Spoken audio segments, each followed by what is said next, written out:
All right, let's do part two. We have more time now. Let me talk a little bit about our friend AQFU a little bit more.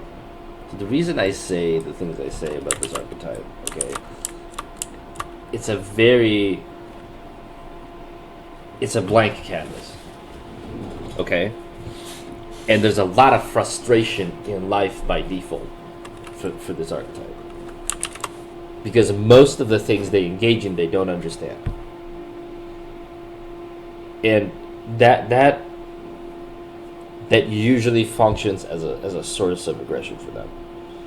I don't understand something, I'm going to reject it or destroy it, and their expression is usually physical.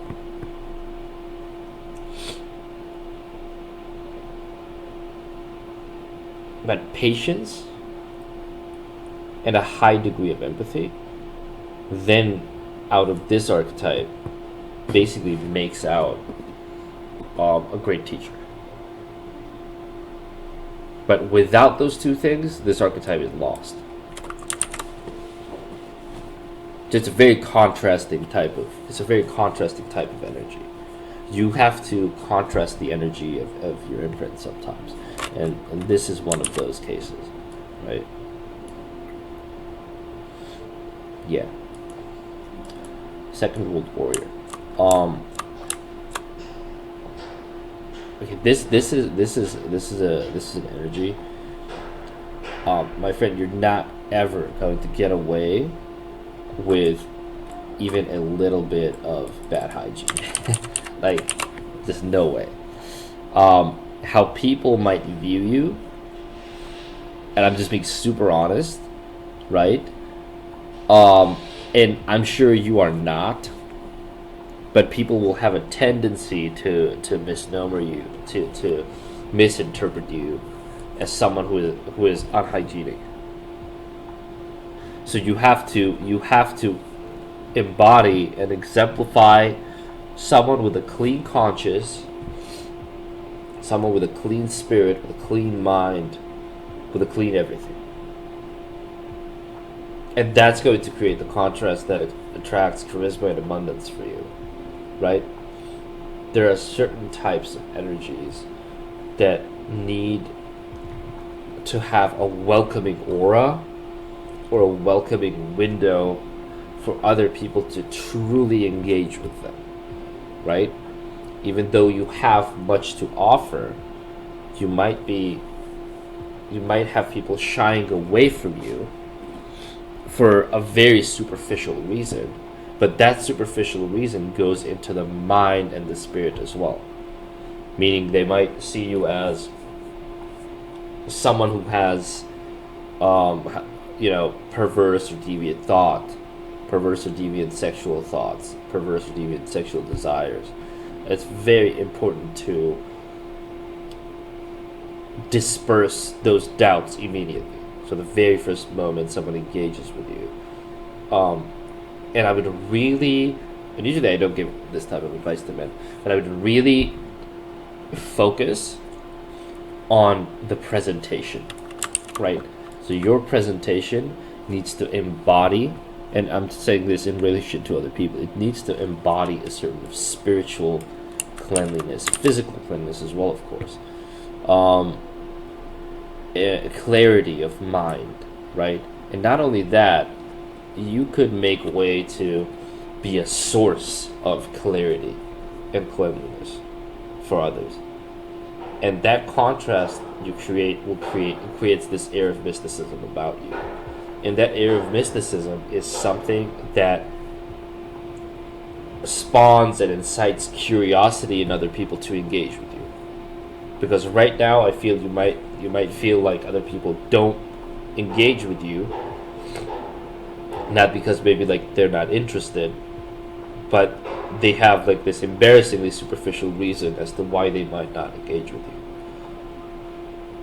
But once you give them the safety and the peace of mind, your energy will begin to unfold. And then everything goes well because like their expectations with you are low. Right? and whatever you offer them is higher up. But it's difficult. You have a difficult mission and a difficult energy to work around, because it takes a lot of consistent effort and just awareness and consciousness about like how other people, because most of the people are judgmental, and we can't escape that, right? um yeah, it's definitely difficult, but you really have to focus in and lean into people from a place of reassurance and safety, and you have to embody and exemplify purity and cleanliness. That's when your charisma and abundance comes out. All right, we have Samuel over here. It's a very thin aura, very meticulous. Um, these are your like watch mechanics. You know what I mean? Like these are the people who fix your clocks. A very interesting character, really cheeky, has a humorous side to him. Almost a cynical, like a black humor type of side to him. You might not see externally, but internally, he definitely has that. You can tell. He has a relatively structured mind. I feel like this person would be good at like solving puzzles. All that kind of jazz. I'm not sure how well harnessed that skill is, but definitely someone who's good at that. Someone who's actually would keep good family, but you need to like understand them a little bit more. This is a person who's in the details all the time. They're I wouldn't say laser focused, but they have a very good idea of how to focus their mind to like one particular thing. Good tunnel vision, good creative thought. Decent enough factual knowledge database. Obviously, like where this archetype struggles with is they might feel overshadowed by others a lot, right? They might feel like their aura is too condensed. They might feel like their energy is just not being put out there, is not going through out there, and that sometimes causes frustration in these people, and that sometimes like causes them to become cynical about the world. That causes them to how do I even say this? Yeah, you have to understand, okay? Like Samuel, it's one practical thing I can give you is this, okay? You're not meant to shine in the room. You're meant to shine through invention, right? So you focus on something, you create that something because you're so detail oriented. You're supposed to work with things that are, how do I even say it? Like complex, small, specific, difficult. Because that's where your energy, like that's kind of like where your superpower is. Just focus it on like this single little point and work it, because you have the tooling to do so. And when you go in and start working on those things, whatever they might be. So let's say you're in a relationship, or you have some sort of like career goals or lofty ambitions or whatever. Start from the little things. Start detailing and fixing things up, and show the strength of your aura through the things you create, right? And it's less about creating something with care and more about creating something that is meticulously pre-planned and it works. You have the type of energy that makes things work and understands how things work.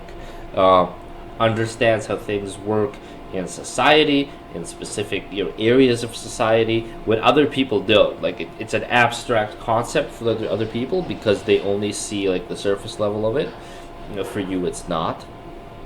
So it could be anything. And another cool thing is you could harness that skill into your humor as well. I don't know if you've thought about that, but you could harness that skill.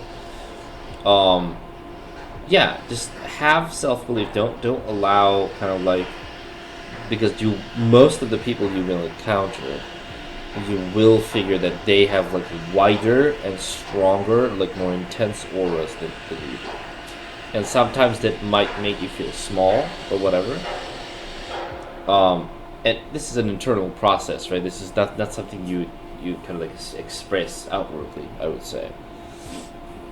But yeah, there's definitely that type of energy. Just always have a thing to focus through. So it's not like this is your energy, right? And you take your energy and you like, go and get your goal or whatever. You force through it. This is your energy, right? And this is something you concentrate that energy into. And then this thing augments the expression of that energy, right? And sends it out into the world with tenfold expression. Because this thing serves as the example or proof of your capacity and capability, even though your aura doesn't command it. Get it? Alright, that's Samuel right there. We have Mehmet, I hope I'm saying that right. Very interesting face. This is a very interesting archetype. This is the guardian and protector archetype, right? You can see a lot of there's a lot of flatness. There's a certain level of neutrality. There's a certain level of almost like, how to say, inward thinking, cockiness, almost, right? Generally, like, you can tell this person has like a strong build, right? Not the most emotionally intelligent archetype. So that's what I would start working on this. They have leadership qualities when they need to. So this is an archetype who basically like is there when needed, within the context of what is needed, right? It is a very interesting archetype, right? And a lot of people adore people like this. They have a sense of adoration because they can like naturally trust them. They feel safe around them. Number one thing, make people around you feel safe. Number one thing. If you can do this, everyone will love you. Everyone will give you free stuff. Everyone will love you. And I'm not talking about physical safety.